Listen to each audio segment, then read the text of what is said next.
જય માતાજી. આજે ખૂબ સરસ મજાની વાત કરું તો આજે બધાય લોકો માણસોના પાસ્તને લઈને એટલે ભૂતકાળને લઈને એની ખોદણી કરતા હોય છે, એને ટોર્ચર કરતા હોય છે અને એને તોડી પાડતા હોય છે.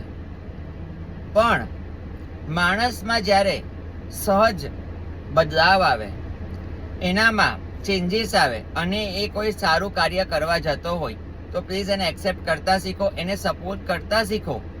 કારણ કે તમને એક ઉદાહરણ આપું. વાલ્મીકી એ રામાયણ લખી, પણ વાલ્મીકી પહેલા લૂંટારુ હતા ને. આજે તમે એને આટલું બધું માન સન્માન એટલે જ આપો છો કે કારણ કે એમને રામાયણ લખીને.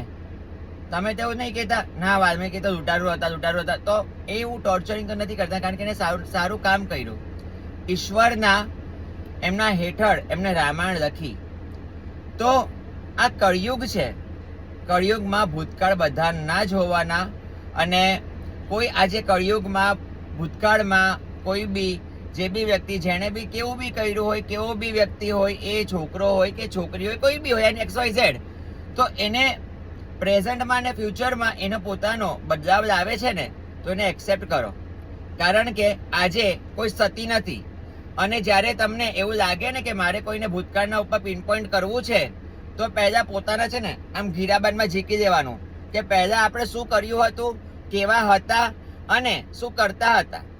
આજે કોઈ સતી નથી, રાઈટ છે?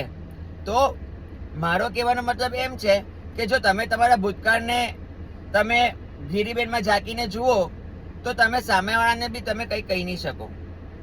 કોઝ આની અંદર મારો મુદ્દો કહેવાનો મતલબ એમ છે કે સપોર્ટ કરતા શીખો. ભૂતકાળમાં ગમે તેવો વ્યક્તિ પણ એના બદલાવ આવે છે ને, એ મેઇન વસ્તુ છે.